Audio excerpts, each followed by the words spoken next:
Hi friends, నేను K వరప్రసాద్ను. ఈరోజు మీకు ఈ వీడియోలో దేశవ్యాప్తంగా పాఠశాల విద్యార్థులు ఆధార్ వేలిముద్రలను అప్డేట్ చేయాలని ఉడాయ్ అంటే ఆధార్ సంబంధించిన ఆయన చీఫ్ భువనేశ్వర్ కుమార్ గారు తెలియజేశారు. పాఠశాలలో ప్రత్యేక క్యాంపులు నిర్వహించాలని రాష్ట్రాల కేంద్రపాలిత ప్రాంతాలకు ఆయన ఒక లేఖలో రాశారు. 5 నుంచి 15 ఏళ్లలోపు వయసులో బయోమెట్రిక్ కంపల్సరీ తప్పనిసరి అని ఆయన తెలియజేశారు. ఆధార్ అప్డేట్ చేయకపోతే ఎంట్రన్స్ పరీక్షలు రాసేవారికి, ప్రభుత్వ పథకాలు అందుకునే విద్యార్థులు ఇబ్బందులు ఎదుర్కొనే అవకాశం ఉందని ఆయన ఒక హెచ్చరికగా తెలియజేశారు.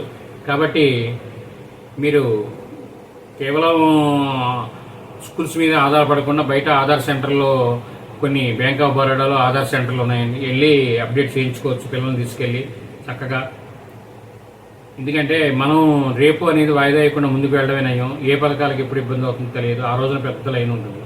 ఈ వీడియో మీరు పూర్తిగా చూసినందుకు ధన్యవాదాలు. మేము మరిన్ని వీడియోలు చేయడం కోసం లైక్ చేయండి, షేర్ చేయండి, తప్పకుండా సబ్స్క్రైబ్ చేసుకోండి. Thank you.